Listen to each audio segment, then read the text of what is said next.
And the topic for today's class is cyber security mastery, and then week three is ethical hacking basics. This is a well sought after topic. Almost everybody wants to learn ethical hacking.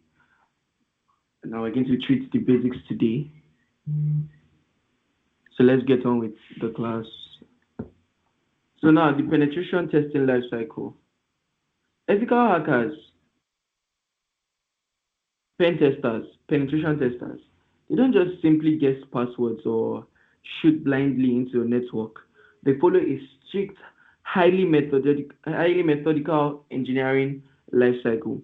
So everything is step by step. Do you understand? Great. So now we're going to be talking about 5 steps in the penetration testing life cycle. So we're beginning with reconnaissance. So what's reconnaissance? It's just gathering open source intelligence, that's OSINT, and technical data on the target, right? So things like domain record, domain name, employee emails, public server configurations before interacting with the system. Do you understand that? So simple as that. Before you attack, you observe, you understand, you try to gather more info, more intelligence on the target. That's the first one, reconnaissance. Then two is scanning. Scanning is actively using network tools to find live target systems, open communication ports, and explicit software vulnerabilities. So just basically using tools to identify ports that are open that we can do what that we can infiltrate, intercept. Good.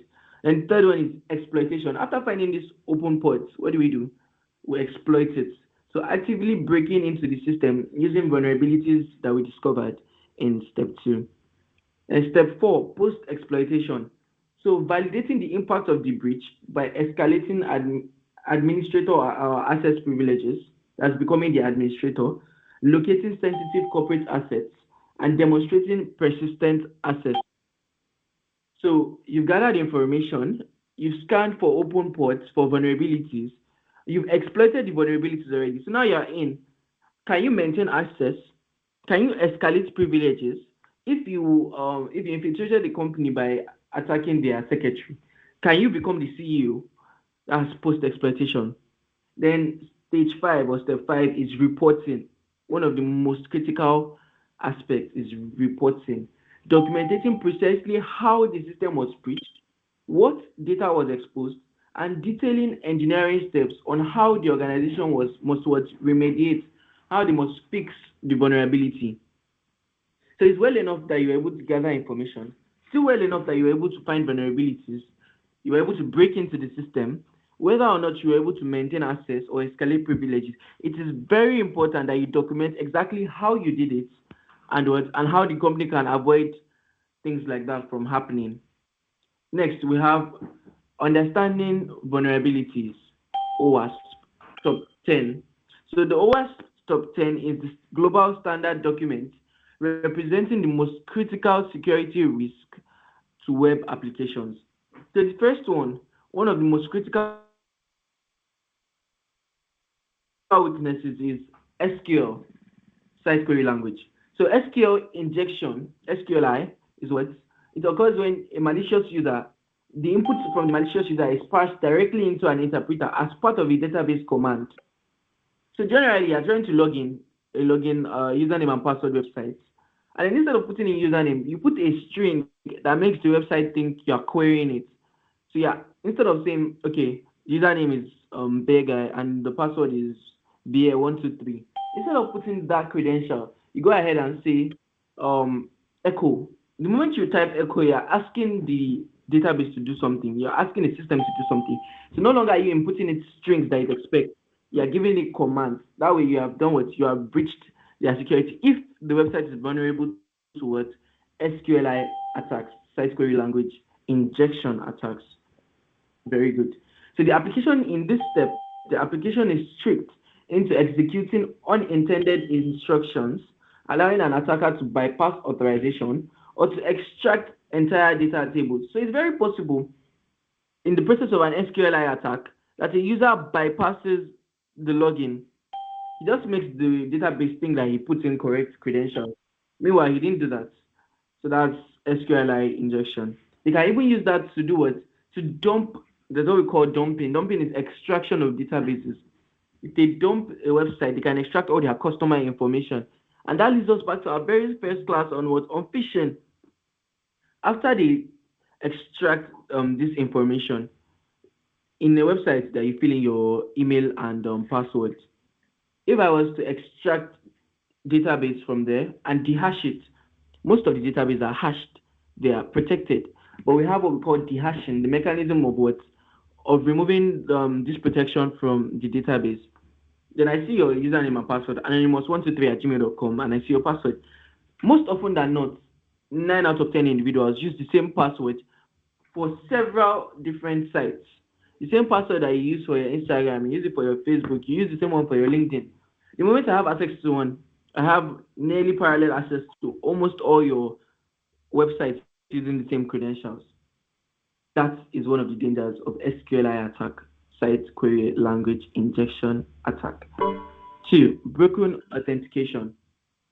So now, sometimes there's weaknesses in how a site handles logins and session management. So architectural flaws in login mechanisms and active session state tracking allows for threat actors, for hackers, for the bad guys to compromise active session tokens, crack weak password structures, or bypass verification controls to impersonate legitimate users. So sometimes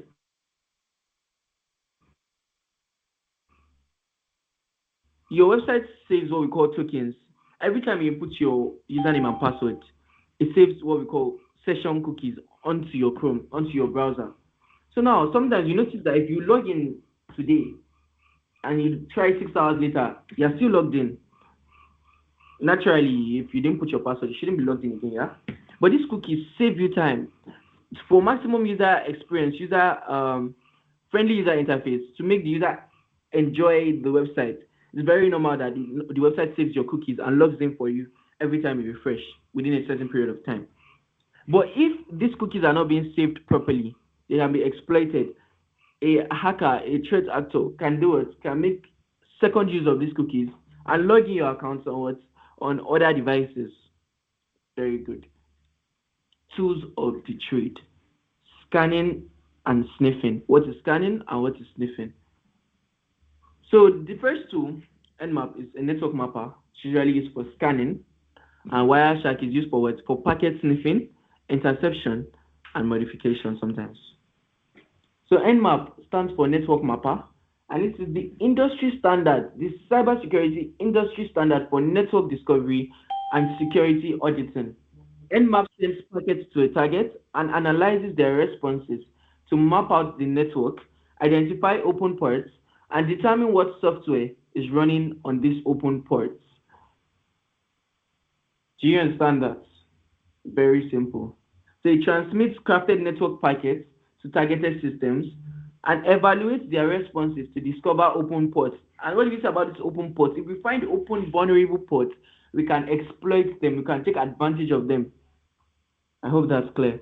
Then we move on to Wireshark. Wireshark is a deep packet protocol analyzer.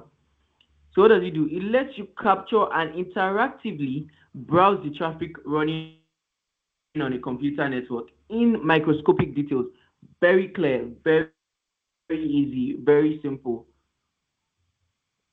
So now, if the traffic is encrypted, that is using HTTPS instead of HTTP, or rather, if the traffic is unencrypted using HTTP instead of HTTPS, which is Hypertext Transfer Protocol secured, Wireshark would display passwords and data in plain text. So, like the idea of in the last class here, the idea of the CEO using the free Wi-Fi. So in this scenario, he types his username and password. If the attacker is monitoring the network traffic on or using Wireshark, he would see the CEO's login, CEO1234 at gmail.com or whatever, and then the password, whatever his password would have been. Then the attacker in that case, as we mentioned in the last class, Anonymous, would have done what? Would have taken advantage of that account because he has the what? He has login credentials. So Wireshark is a deep packet protocol analyzer and it lets security teams capture and inspect network packet traffic at a microscopic layer. So if communication streams pass through an unencrypted protocol, such as HTTP or FTP, file transfer protocol, rather than HTTPS or SSH, data payloads, API keys, and credentials appear in clear, readable, plain text. So we're moving on. The legal and ethical boundaries. So the line between a lucrative career and prison, like I always mention, doing cybersecurity for personal benefits, for things that are not ethical. I know we all know the difference between ethical and unethical, the good things and the bad things. The line between a lucrative career and prison is determined by one simple thing: permission. Permission is very paramount. It is very important that you seek permission before doing anything in cybersecurity. Always seek permission. So here we have two things. We have the rule of engagement as ROE and the bug bounty programs. So we start with the rule of engagement. So rule of engagement ROE is a what? Is a formal legally binding contract detailing exactly what assets are in scope, the authorized testing window, and what aggressive testing methods are strictly prohibited. So now they give you Jumia, for instance, like I always say, Jumia. They give you Jumia, for instance, and then the administrators at Jumia, they say, okay, come, we need a cybersecurity expert, analyze our site. Naturally, they would give you a scope. If they say analyze the home page, please don't analyze the login page. If they say analyze the login page, don't touch the contact us page. Rules of engagement are very straightforward and very strict. Do not do past yourself. That's the language here. Don't even try it. They can sue you for it. So you have to always read the rules of engagement. It is a formal legally binding contract detailing exactly what assets are in scope. Assets in this case would be the things they want you to test for, the authorized testing window, and what aggressive testing methods are strictly prohibited. So as it says here, it's a legally binding contract detailing exactly what a pen tester is allowed to attack, when they can do it, and what methods are strictly off limits. That method too is something else. If they say test our login page using brute force method, don't sniff the packets. If they say sniff the packets, don't brute force it for your own good. Now, the second aspect of it are bug bounty programs. So platforms like a HackerOne, where software vendors explicitly invite external independent researchers to discover and securely disclose vulnerabilities in their production environment in exchange for financial compensation. That's where the money comes in for you. Little cybersecurity enthusiasts like yourself come in here. Great. You're looking for a quick way to make money. I've taught you how to sniff packets. I've taught you how to make use of Wireshark. I've taught you how to do these little nitty gritties. How can you use it to make money for yourself? You look for bug bounty programs. These are ethical programs, not the brother that asks you to hack his friend for you that he'll give you 5K. That one is not ethical. They catch both of you. You're on your own. I didn't teach you anything. So yeah, bug bounty programs, programs like HackerOne, there's a lot of them. You just have to search. You have to be fast in your research as well. So sites like Jumia, Konga, not them, but just using them as example, they come on these bug bounty programs and they say, okay, oh, any go through our site, we give you permission within this limited scope. There's rules of engagement for that as well. Within this limited scope, go through our site and check on Alpha to Oscar in the class right now. Oh, sorry for the brief interruption. Sorry for the brief interruption. Bug bounty programs like HackerOne, they would invite you. Sites would come there, Amazon, AliExpress, they would come there. They would put their sites on. Okay, we're about to launch this page on our site. Check it for every single possible way it can be exploited. That one is also there. It's allowed. And then when you find these exploits, you find these vulnerabilities. They say, okay, oh, thank you for finding these vulnerabilities. How can we go against these people that are trying to, these threat actors? How can we secure ourselves further? And in exchange, they pay good, they pay well, preferably most of the time they do it in dollar, in the US dollar. Sometimes it can be up to $500 for an exploit. Depends on how huge the company is and how critical the vulnerability is. Next, thinking first, we move on to the bug bounty dilemma. Dilemma, however you want to pronounce it. So now we have a live scenario as always. While searching a public bug bounty program target for security flaws, a security researcher discovered a functional SQL injection vulnerability. So eager to prove the full impact of the flaw and to secure a larger cash payout, the researcher exploits the injection path to download the firm's entire backend database containing 50,000 active customer credit cards onto their own local machine. And he attaches a sample of this stolen data to his final report and hits send. Now, you tell me, did this action cross the line from ethical hacking into cybercrime? And then justify your answer based on the concepts of post exploitation limits and that of the CIA triad.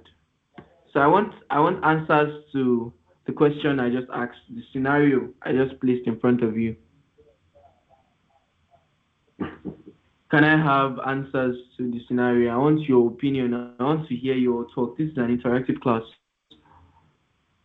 I could have answered, but I came late. Oh, why did you come late? And I honestly want this class to be fast. I want us to grasp things and I want us to be fast about it. We've not had life for a while and my MacBook is going to die, my power bank is out of power as well. So let's be fast about this, please.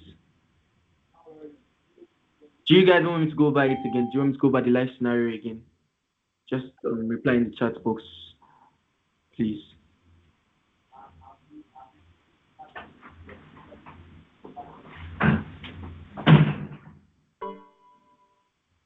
Can you all hear me?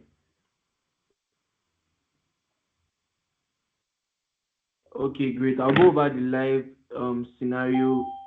I'll go over the live scenario again for those that were in here.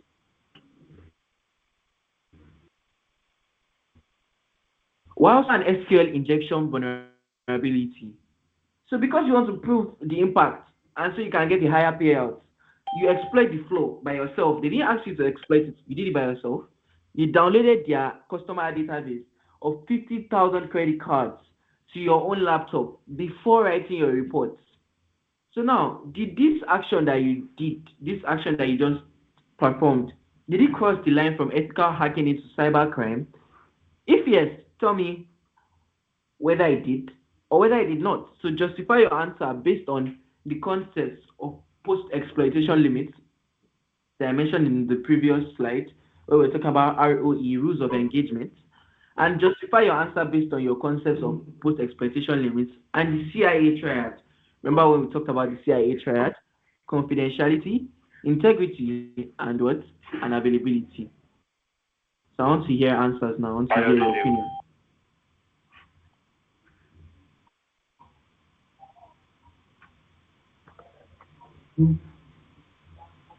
Oui, le professeur. Do you speak French? Tu parles français? Not important. We're not speaking French now. Yes, he crossed the line. Okay. Yes, you're right. You guys are right. He did cross the line. Okay. Okay.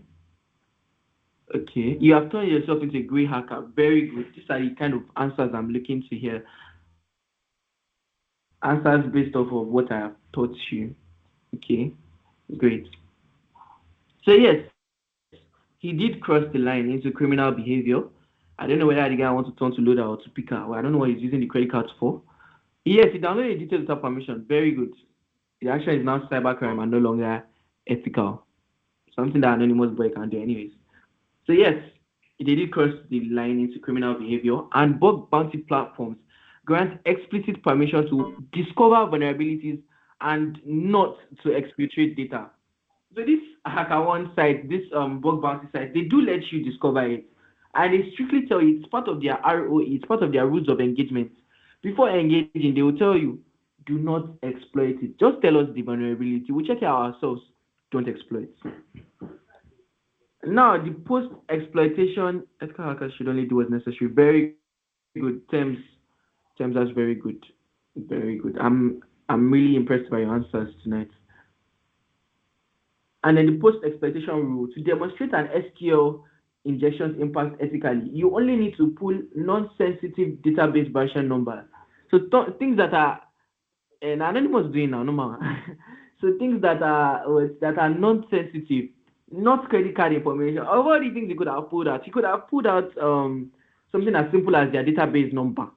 Doing that shows them that okay, he actually has access to, but he did not do it. He did not exploit their data.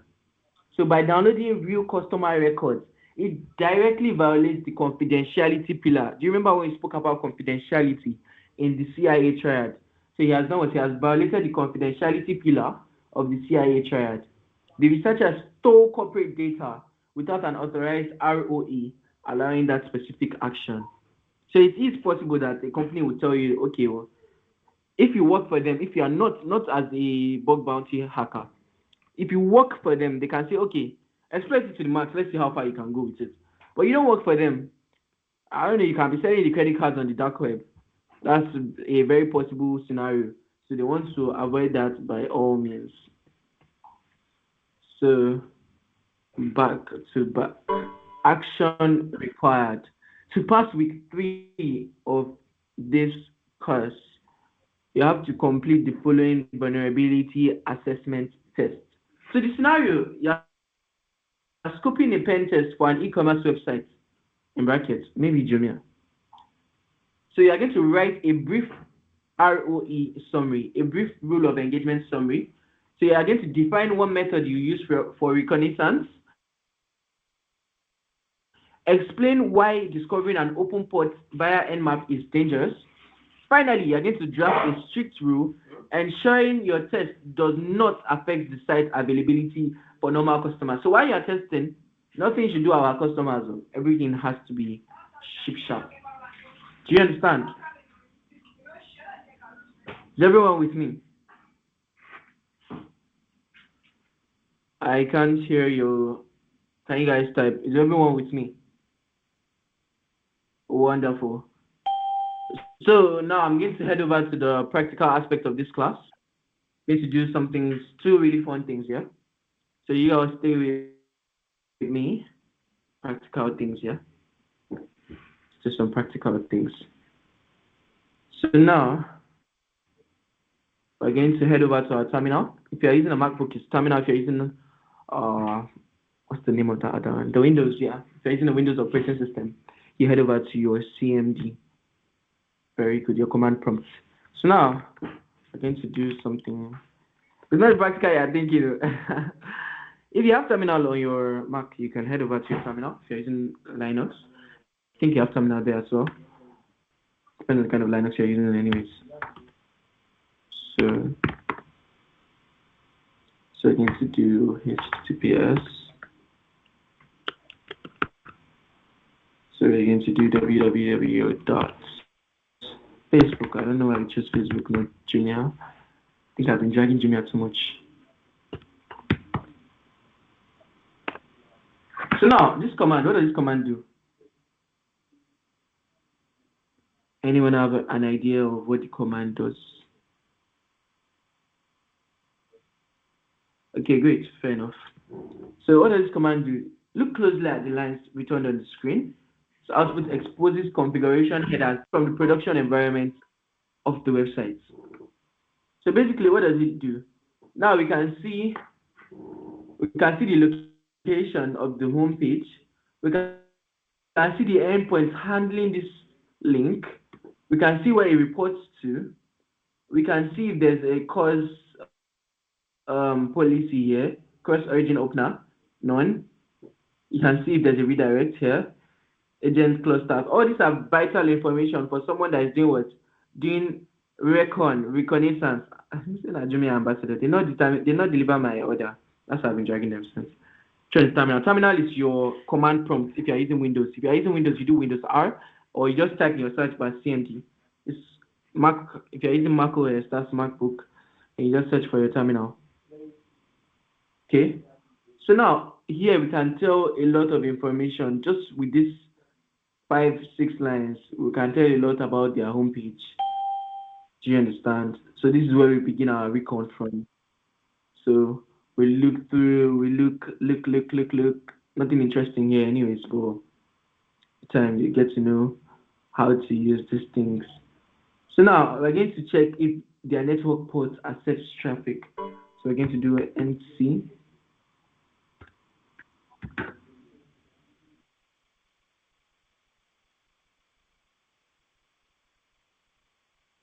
www dot. So we're going to check on 443. So now www.facebook.com is the website. 443 is a port. And what do we say about ports? Ports can be the end or the beginning of a website. Now these ports, let me explain what I mean by that. These ports here are what allow us to access certain things on a website. So if we can, now that we see that this port is open, we can exploit it if it is not. When did you guys learn this? We're learning it today. This is just brief practical, nothing serious here. We're just doing some brief reconnaissance. Now that port 443 is open, if it is not encrypted, we can do what we can take advantage of the website using these ports. We can try and exploit things that are present on the port. So we can check again if port 80 is open. Port 80 is also open. Port 80 is the local host port. We're going to check if port 25 is open. If port 25 is open, port 25 is the one that allows just JJC. I am a JJC. What do you mean JJC? Whatever. www.facebook.com. Port 25 is what is used for sending emails. So now we check. We check if port 25 is open. If port 25 is open, then we can do what we can hack. Sorry, we can exploit their what? We can exploit their email sending ports and perhaps use these ports to do what? To send fake emails to their customers if it was not encrypted, which we don't know because we're not going to try and exploit it. That is illegal. That is not ethical. They will lock us up. They will lock everybody that is trying this up. So now we're just doing what? We're just doing brief recon. We're not doing anything. Not doing anything serious here. But if this port 25 were to be open and non-encrypted, we could send do it. We can send emails to everyone. Your Facebook account has been hacked. Put our phishing link inside these emails. Everybody using Facebook is going to receive an email that their Facebook was hacked, and they are going to put their password into our phishing sites. Then what happens there? We gain access to all their accounts, and that's like I don't know a lot of millions of Facebook accounts that we can't do anything with. How do we know this? But it just takes time. Everything is step by step. So here their port 25 is not open on this particular URL. So they don't send mails with this particular URL. Came out in Echo, really? I don't know, I didn't write in Echo. I didn't write DC anyways. So everything is part of what they teach you in schools, and eventually if you are furthering in cybersecurity, you learn a lot of these things along the line. So this is just a basic class. You don't have to feel down that you don't know too much. Everything is just step by step. How do you know sports? I already explained that. Are you having the folder or working on your? I'm working on the URL. I don't have the Facebook folder. Let me just come. Oh, that's a newbie. I understand.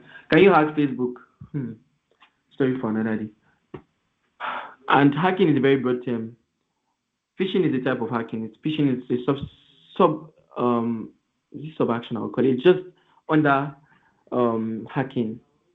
So if you have a Facebook phishing page, more or less you can see you're hacking Facebook users. So yes, it's possible to do that, but it's illegal. And I'll mention it time and time again. If you are caught, don't even try it. But if you are caught, you're on your own. How do you arrive here? My God, were you not in class? Gee, I believe we're all in class anyways. So now, let's do something brief. Let's do something interesting. Let's do something else. The video here, the recording of this class gets provided to all the students present in class. So you have nothing to worry about. You can watch it over and over again to understand it. I'm just trying to be fast because my battery is in 18% and it's going to go off any moment from now. Just try and impact as much knowledge as I can and I deeply apologize for that. Okay, great. I'll just go over the slide one more time if time permits after this. Let's hack Netflix. But subscription is just 4K, man. You can do better. I do not support in hacking, illegal hacking in any way. So now, let's proceed. Let's do what we call recon.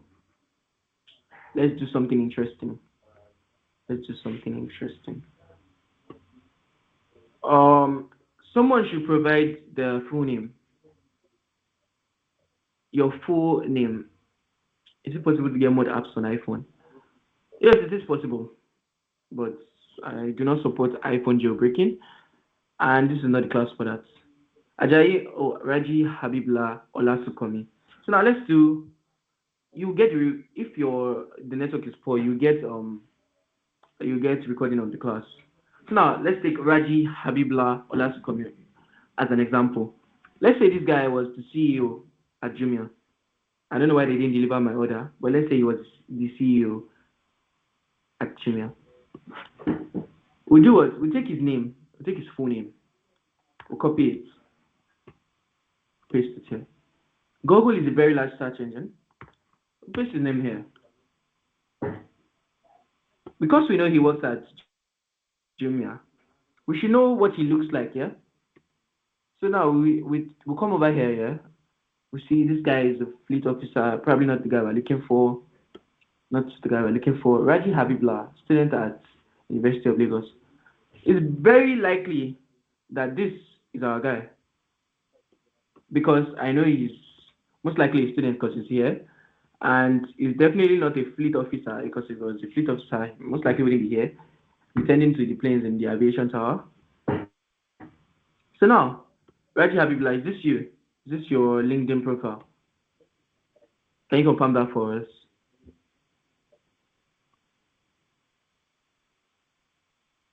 Raji Habibla, are you there? Oh, yes, she says yes. So now we found his LinkedIn. Simple as that. If we were to hack Raji Habibla, sorry, with permission, I should have taken permission from you before searching you on the internet, but well, I'm sorry. And can I proceed using your name as an example, Mr. Raji Habibla? Do you have permission to proceed with your name for purpose of this example? Okay, wonderful. He has given us explicit permission. Everybody has seen the permission before he drags me to court. Very good.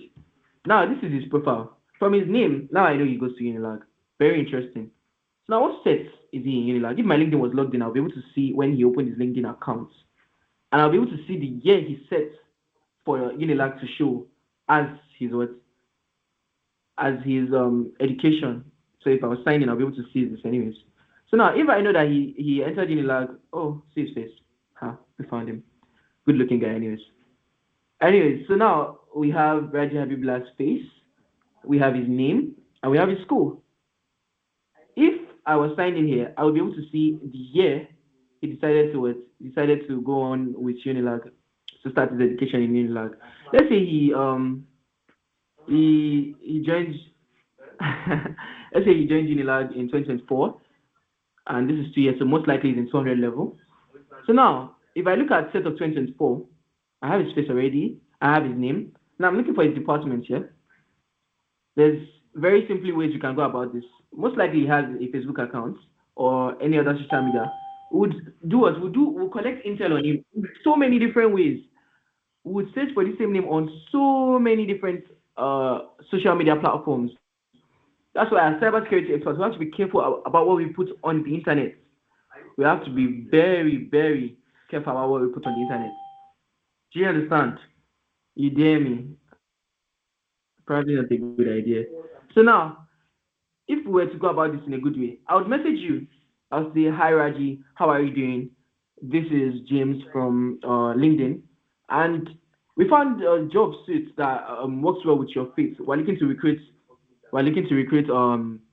400 new students, particularly from Unilag. Raji shaking, almost see opportunity, God, all my prayers don't answer. Uh, we're paying 2,500 monthly. Here, 2.5. Raji, we never see $1 before. You'll be excited. 2,500 times 1,4. Before you know, I write down calculator, 3.1 million. Ah, I don't cash out. Next time, I will buy a car. I get we don't deny before. I go to taxi star. All those kind of things. Raji is excited. Raji is on it. Next thing, yes, sir. I'm ready, sir. What do I need? Because it sounds like a job offer, he would ask you for your name, your address, your NIN, picture of your international passport if you have one. He'll ask you for BVN too. Now they have those six things. 3.1 million, 3.1 million. Ah, God, but you don't shake. Don't go ask your mama for a passport. Even if you don't get passport, don't use 200 run passport. Snap front and back, snap everything. Snap. Before you know, that you don't snap everybody passports for house. You don't upload them. Good. Now, as the attacker, we have his name, we have his email, we have his phone number, we have his BBN, we have his NIN. Raji, you've handed your life over to us. Always make sure to inspect, make sure to do investigation. Ah, I don't give anybody format to that. The explanation I did do. Do you understand? So Raji has handed his life over to a threat actor, an attacker. That's why you have to be careful the kind of things you put out. And you just have to be careful. Do thorough investigation. If they email you from jumia.com.ng, make sure it's jumia.com.ng and not .ng because you might not notice. These are the little details. You have to have an eye out for details if you want to be a very good cyber security expert or analyst or literally any, even as a normal person, you have to be upsec. You have to have operational security. Everything you're doing, be wide eyed, be sharp eyed, be clear vision. I don't know um how many other words I can say it in. So now now would you real. So now Raji has handed everything over to us. We can do account takeover with his BVN. We can try and log in his accounts. Now that we have his email, let's say we even go further and tell, okay, Raji, we're about to pay here. What bank do you use? Raji says GT Bank. He has drop account number. Silly Raji boy, right? Now we have his email. Not you, Siri. I said silly. See, my Siri was answering for some reason. Silly Raji boy. So now we have his email. We don't know his password yet. So we try random password. It tells us incorrect. We try it again. It tells us incorrect. Then we do for year password. Your bank is going to ask you for your full name, your BBN, perhaps your NIN number, and a selfie. Because Raji has everything that you have sent to us, what do? We upload everything now, right? I'm not teaching you anything. No. I'm just telling you that if you are going to do that, that's how it's done. For educational purposes, words only. Very good. Now we uploaded everything, and then the bank says, okay, we'll send you a one-time verification code to your number ending in 4419. Very good. Now, how do you want to get the code from Raji? The next stage of cybersecurity comes, the next stage of the attack comes in, the phishing attack comes in. Then what do these attackers do? These attackers do? They do what? They do what we call phishing, voice phishing. So now we have his number that he has already submitted to us in the list of things that I asked him to submit. So we call him. Hello, good afternoon. This is no, since we're calling from LinkedIn, he goes, good day. Is this Raji on the line? Then Raji goes, yes, it's me, Raji. Sorry, who is this? Oh, wonderful. This is Cecilia calling from LinkedIn, and I'm calling as regards your employment status.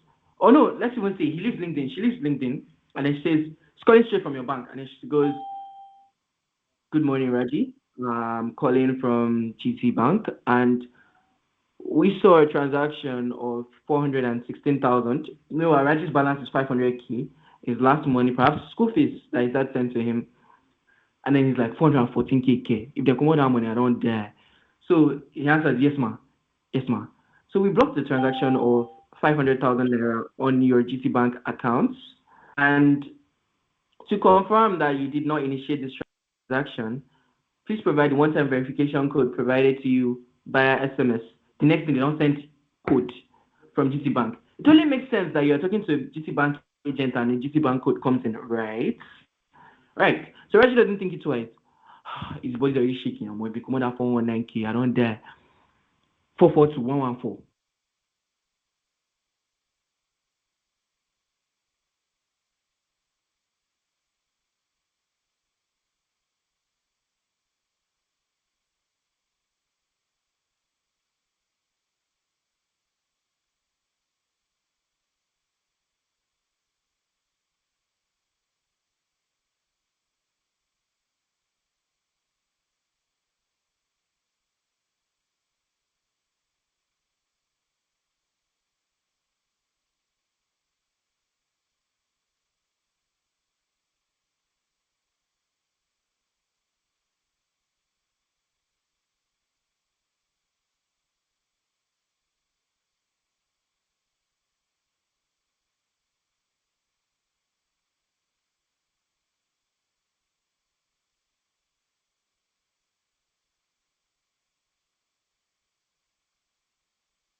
Sorry for the technical disruption. I had no idea when I was disconnected and I was talking.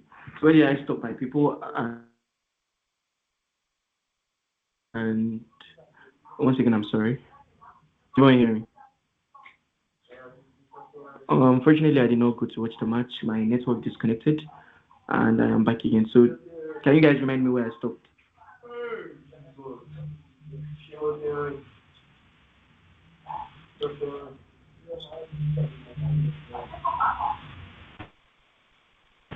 All right. So where do we stop? Let's quickly round up because my laptop is about to die. My MacBook is about to die. So I'll just run through the slides one more time if you don't have any questions, and then we'll call it a day. Yes, a code was sent to Raji, and the attacker cosplayed as the bank. Raji provided the OTP. The account was taken over. All his money was wiped off. And I said we should not be like Raji. We should always make sure that we're doing what we're operationally secure. We should make sure our OPSEC is 101, our observation is 112. We should always be there. If you are expecting an email from someone, make sure it's the person you're expecting it from. Check the from for the email, check everything. If you receive an OTP, do not provide it to anybody. Do you understand? Great. So let us proceed. I'll just run through the slides one more time and call it a beautiful day. All right. So we began today's class by introducing myself, and I said I was your tutor, as always, Akintile Abdullah Abiodun. And the topic for today's class was ethical hacking, the basics. So now I spoke about penetration testing life cycle. It began with reconnaissance, then scanning, then exploitation, post-exploitation, and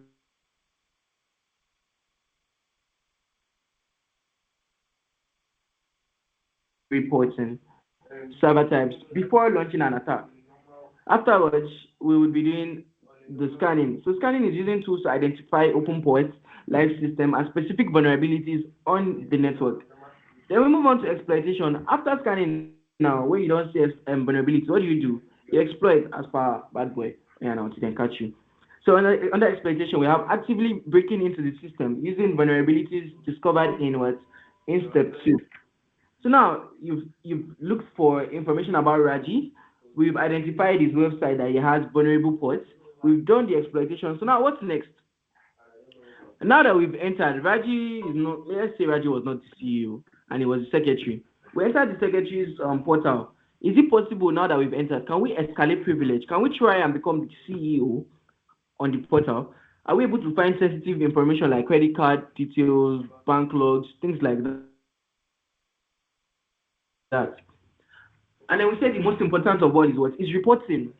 Documenting exactly how the breach occurred and how the company can fix it. So it's bad enough that you are able to find vulnerabilities and exploit it. How can we make sure that the bad guys don't do it again or before if they did it? Do you understand? Yeah, that's fair enough. So understanding vulnerabilities. So we said there's two major types. We have the injection attacks. We have SQLI, site query language injection. This occurs when untrusted data is sent to an interpreter as part of a command. So naturally, in a website, they say input your username and password now, or your email and password, yeah? And in the username field, instead of entering your username, you enter a command. And the database thinks, oh, okay, maybe we're no longer using username, maybe it's command that we're answering. And it decides to provide you information that it's not supposed to provide the user, like the database information. That way, you've done what? You've taken advantage of the site and you've subjected the site to an SQLI attack. And we talk about broken authentication. So weaknesses in how a site handles logins and session management allows attackers or hackers to compromise passwords, keys, or session tokens to assume the identities of other users. So there's many sites that make use of session tokens or session cookies. That is, most times, if you notice that when you visit a site, you log in, and then after 6 hours, you come back, you see you're still logged in. It's very normal. It doesn't even ask you for password. These flows, these session cookies can be done or it can be taken advantage of, can be manipulated.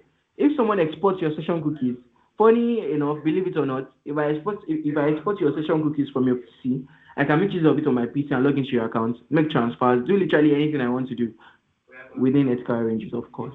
Wink, wink. Next, we have tools of the trade, scanning and sniffing. Market about to die. Nmap, network mapper. This is the industry standard for known discovery and security auditing. Nmap sends packets to a target and analyzes the responses to map out the network, identify open ports, and determine what software is running on those ports. So with Nmap, we can know whether Jumia is using Linux for their server or they are using Windows for their server. Once we know that one, we know the vulnerabilities that work for Linux and the one that works for Windows. And at the same time, sorry if I'm being fast, I'm just trying to beat the time here. When we identify open ports, we can look for the ones that are vulnerable and the ones that are that are not. Now we can determine what software is running on those ports. Then we have Wireshark. Wireshark is a protocol analyzer. It lets you capture and interactively browse the traffic running on a computer network in microscopic detail. You remember when we talked about packets? We said a website doesn't load once, it loads in data packets.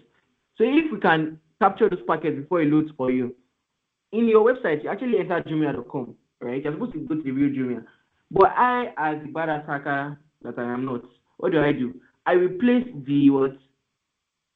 I replace the site that you are visiting. So you type Jumia. You actually make sure you type Jumia, but Jumia never loads. My site loads. So now what do? You enter your credential on my fake site, my phishing site. I capture your login and I do what? I intercept it. Even the OTP set, you could put everything for my fake site. Why? Because I have intercepted your network packets. And that leads us back to when I was talking about what? Using free Wi-Fi, using open networks, using public networks. Do you understand? So that is why we do it. That is why we always make sure that we are using secured Wi-Fi's, secured networks. So we move next to legal and ethical boundaries. We talked about the thin line between a lucrative career and prison is determined by one thing, that is permission. So if they don't give you permission, if they give you permission, cool cash. My iPhone 16, how much did I buy it? I think I bought about it was $900, and it was all from bug bounty money. How many jobs did I do? Two, three, and some other jobs I do. I'm a trader, so I do FX trading. So I do a lot of things, sha, but I'm going through a lot at the moment. That's not the point. The point is you have to do what? You have to always seek permission. You have to always make sure that you're following ethical terms. So now we talked about ROE. So what's ROE? It's a formal legally binding document detailing exactly what a pen tester is allowed to attack, when they can do it, and what methods are strictly off limits. So if Jimmy says go through our website and look through the login page, don't look through the home page. They say look through the home page, don't look through the login page. Follow the instructions in total. Follow the instructions strictly. Abide by it strictly.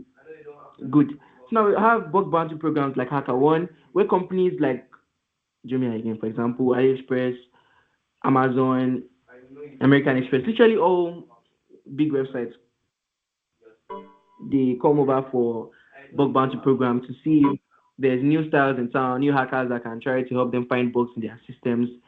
And in exchange, they do what? They give you cool cash, they give you money. So while scanning a company's website for this is the live scenario here, while scanning the company's website for public bug bounty program, you discover an SQL injection vulnerability, and you want to prove the impact to get a higher payout. So you exploit the flaw and download the entire customer database of 50,000 credit cards. As per Anonymous, you you download it to your local machine. Where you want to sell it, so we don't know. Offer to Oscar copy in a meeting right now. We'll respond later. Over. So now, did this action cross the line from ethical hacking into cybercrime? Yes, it did. We've already justified our answer in the previous session. That leads us to our assignment. Please take screenshots. Please take screenshots. I'm rushing because my PC is going to die. So the live scenario, you're scoping a pen test for an e-commerce website. So you have to write the brief rules of engagement, the summary of that. Then defining one method you use for reconnaissance. Explain why discovering an open port via Nmap is dangerous. And finally, draft a strict rule ensuring your testing does not affect the site availability. So while you're testing, our customers still going to be able to use the site? That's a very valid question. So now I'm going to take questions from you all. please send your questions. Please, please, please send it in time. You don't really understand the class. Unfortunately, I tried my best to really explain in details. Perhaps you came late and you would see the recap when they provide it to you. Very good. To the psychoteacher effects. This is not a foreign exchange class. Fortunately, I wouldn't be able to teach FX in this class. Maybe if MS Virtual Academy provides an opportunity for that. Send Jenna and Vivian. And you successfully blood the chance or something like that. Assignment, please. I displayed it on the screen and I'll display it one more time. Please view it. You have 10 seconds before I take more questions. 10, 9, 8, 7, 6, 5, 4, 3, 2, 1. Right. I hope you all have taken screenshots of that. Are we making PDFs? That's up to you.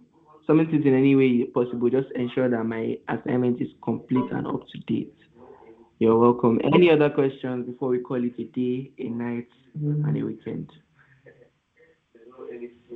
Does anyone have any questions? Milton, no, that's not an issue. The admins would be in contact with you and collect all the assignments and provide it to me.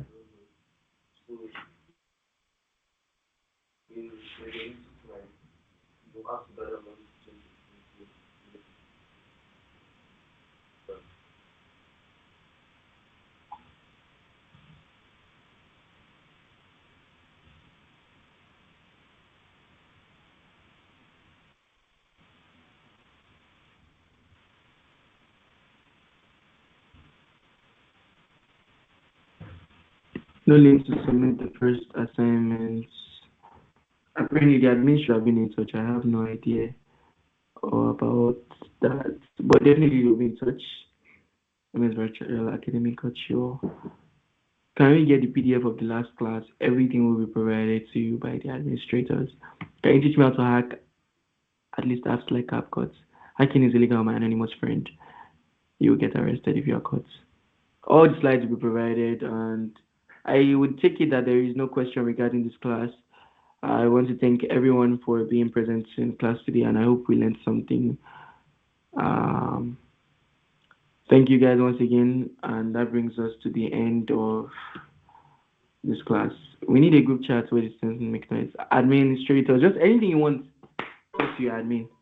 I'm just a word. Listen to man. So thank you all. You all can leave now.